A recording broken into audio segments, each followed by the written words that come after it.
اصح الکتب بعد کتاب اللہ، صحیح البخاری کے اندر یہ حدیث اور یہ روایت موجود ہے۔ رسول اللہ صلی اللہ علیہ وسلم ارشاد فرماتے ہیں کہ وہ ماں اور وہ باپ کہ اللہ تعالیٰ جس کو یکے بعد دو بیٹیاں عطا فرمائے، اور یہ ماں اور یہ باپ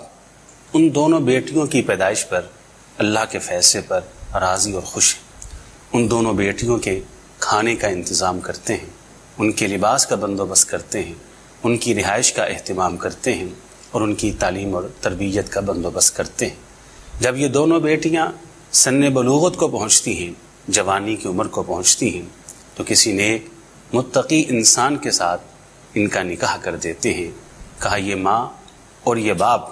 جو دو بیٹیوں کے جوان ہونے کے بعد کسی نیک متقی انسان کے ساتھ ان کا نکاح کرنے والے، یہ جنت میں یوں میرے ساتھ ہوں گے جیسے ہاتھ کی یہ دونوں انگلیاں ہوتی ہیں۔ اس حدیث کے اندر بے شمار مسائل ہیں جو سمجھنے والے ہیں، اور ان میں سے ایک مسئلہ وہ یہ ہے